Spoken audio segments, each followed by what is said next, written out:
E aí, como é que vão vocês? Espero que estejam todos bem, todos correndo atrás dos seus objetivos. E hoje, dia 12/3, eu fui dar uma olhada nos meus e-mails, meus amigos, e me deparei com um e-mail vindo de Hortolândia. Eu achei interessante a história e vou ler para vocês. Se você conhece alguém de Hortolândia, divulgue esse vídeo, faça chegar ao conhecimento deles, porque tenho certeza que é de interesse de alguns. E para você que nos acompanha, você vai entender um pouquinho mais como funciona o contexto nojento, para não dizer outras palavras aqui, do contexto evangélico pentecostal, principalmente se tratando de AD Belém. Já deixa o seu like no decorrer do vídeo, seu comentário também ajuda muito. Se você não é inscrito, se inscreve no canal, deixa o seu joinha que é importante. E bora ler mais um relato que chegou através de e-mail. Olha só, eu não vou dar dados aqui, nomes, mas vou direto ao que interessa. Olha só, meu pai fez parte da mesa diretora de Hortolândia por muito tempo e foi obreiro do nobre pastor Antônio Lopes em Sumaré antes da divisão dos campos. O filho do pastor Aloísio Reis, presidente da Igreja Evangélica Assembleia de Deus, Ministério Belém, na cidade de Hortolândia. Seu filho Natanael desviou R$300 mil com o tesoureiro, pastor Eduardo Brasil. O pastor Eduardo Brasil, não concordando com a atitude, levou o ministério, mas o pastor Aloísio abafou o caso. E ao invés de tirar o filho, tentou queimar o pastor Eduardo com os irmãos do campo de Hortolândia. Olha só, cara, sacanagem, né? Vocês entenderam? Sempre vai pagar o pato aquele que exigir transparência, em outras palavras. O pastor Eduardo saiu da igreja e abriu uma igreja própria. Daí dá aqui o arroba da igreja, AD Nossa Igreja, em Hortolândia. E o pastor Aloísio usa isso como base para falar mal do pastor Eduardo. Esse pastor Natanael, antes do pai dele ser pastor presidente, não tinha bens. Só uma casa no bairro de Hortolândia. E hoje, tem uma casa em um condomínio fechado e está construindo uma segunda casa em outro condomínio. Meu Deus, isso aí é o poder da multiplicação, né? A bênção de Deus, na verdade a bênção só vai para eles, né? Que tem gente pagando aluguel e gente que não tem onde morar e estão congregando, dando dízimo e oferta, achando que através disso vão ser abençoados, mas vocês estão só abençoando o pastor. Construindo uma casa em um outro condomínio. Apareceu dirigindo uma Mercedes, é lógico, não pode ficar longe do presidente, né, da CGADB lá, o presidente de honra, né, que anda de Mercedes. É da mesma convenção, tá ligada ao mesmo contexto, tem que imitar o seu chefão, né, o cacique velho. Apareceu dirigindo uma Mercedes na igreja, ele diz que tem uma empresa de lavar sofá. Tá dando dinheiro, né? Mas a maioria dos membros não sabe nem aonde fica essa empresa. Esse que é o problema, meus amigos. O meu pastor é empresário, é comerciante, né? Mas aonde que é o comércio dele? Onde é a empresa dele? Sabe que eu não sei. Na verdade, o endereço é a própria instituição religiosa, na verdade. É igual umas igrejas que eu conheci em Santa Catarina que tinha um posto de lavagem de carro atrás, no pátio da igreja, e diz que aquilo ali entrava muita grana. E diziam que lavava os carros para abençoar a obra missionária. No final das contas, era a família do pastor que ficava com a grana do lavacar da igreja, usando água, luz da igreja, provavelmente comprando produtos também na conta da igreja. Mas o lavacar é para abençoar missionários. Cara, é uma verdadeira palhaçada, né? Mas seguindo, esse pastor Natanael assumiu, entre aspas, a presidência de um campo no sul de Minas, com igrejas na cidade de Borda da Mata, Bom Repouso e Senador Amaral. Esse campo ele ofereceu na época para outro pastor, presidente, que já estava lá e era idoso. 5 salários mínimo e uma casa. O pastor, já idoso, aceitou e entregou o campo para eles. O pastor entregou o campo, prestar atenção, entregou a igreja a qual ele pastoreava, um pastor de idade, por uma casa e 5 salários mínimos. Passa pra cá, igreja, que nós passa pra lá uma casa pro senhor morar e um salarinho aí de 5 salários mínimos pro senhor se manter até o fim da sua vida. E nós ficamos com o campo todo aqui. Olha só o que aconteceu. O pastor já idoso aceitou e entregou o campo para eles. O filho do pastor Aloísio, mesmo sendo presidente lá, nem pisa o pé na região. Eles usam para os irmãos daqui de Hortolândia lá como um trabalho missionário.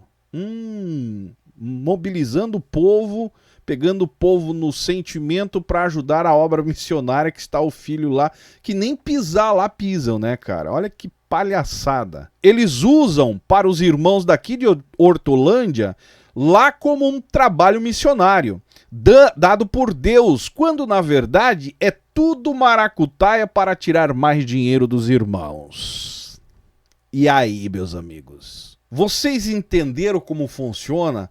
Na verdade, essa situação aqui traz para nós aqui à tona um problema moral muito grande que existe dentro do contexto religioso, principalmente do contexto das lideranças evangélicas. Um certo tipo de instrumentalização da fé sem nenhum pudor. Tudo para ganhos financeiros, interesses pessoais no final das contas. E aqueles que trabalharam, valorizaram a obra de Deus como obra de Deus, hoje enxergam como meio de ganhar dinheiro, como meio de sobreviver, como meio de arrecadar muita grana. Tudo pegando o povo no sentimento. Ajudar a obra de Deus. Vamos ajudar a obra de Deus. Enquanto o pastorzinho aqui, o de idade, né, estava nessa cidade, provavelmente não recebeu ajudas, auxílios como um campo missionário.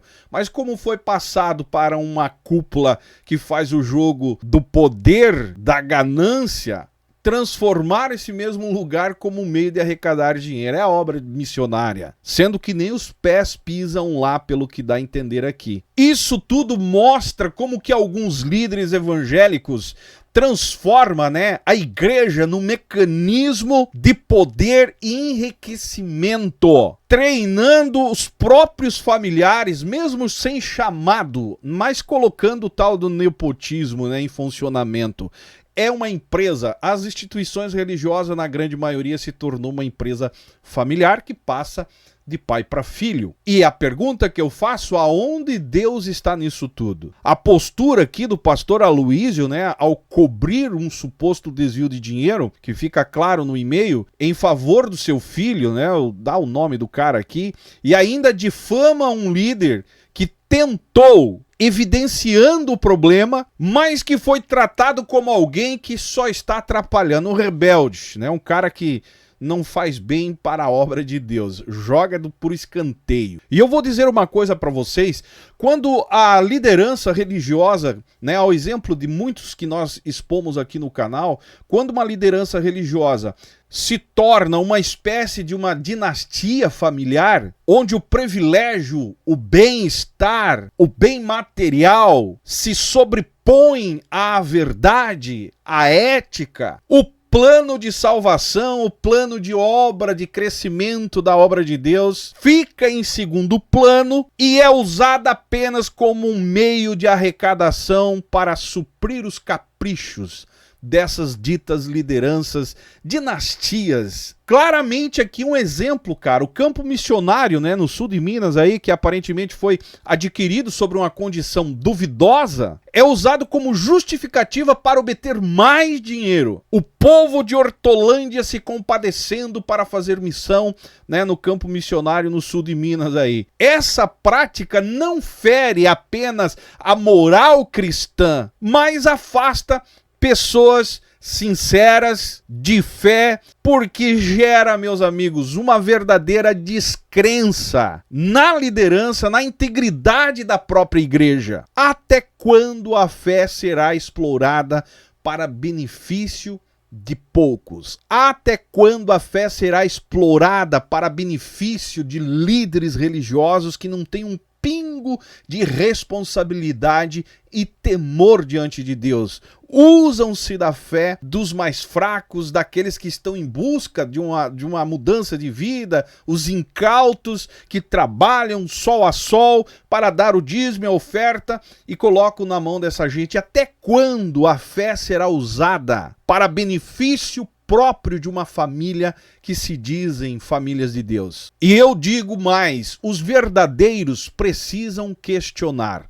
Quando você vai questionar alguma coisa, geralmente você vai ser taxado de rebelde, alguém que precisa de cura mental, alguma coisa eles vão sempre colocar. Porque quando você confronta dentro da verdade e eles não têm argumento, eles sempre vêm com essa. Ah, é um ferido, é um machucado. Mas eu digo para você, os verdadeiros precisam questionar, investigar e exigir transparência. Para onde está sendo enviado o dinheiro que entra na igreja? Para onde está sendo enviado o dízimo e a oferta que eu estou dando todo mês aqui? Eu não quero te dizer nada, mas dá uma olhada na vida de luxo que seu pastor vive aí que você vai ter a resposta. Não é para aquilo que eles te convencem quando estão dentro das quatro paredes. A verdadeira fé não se sustenta em esquemas financeiros montado por essa gente. Mas a verdadeira fé se sustenta na verdade, na justiça e no compromisso genuíno com o evangelho que você acha que está vivendo, servindo, ouvindo, mas na verdade é tudo usado para manipular a sua mente. Eu encerro por aqui porque não dá, cara. Agradeço quem mandou o e-mail e se chegar alguma coisa a mais a respeito desse assunto aí, nós vamos estar expondo aqui para vocês.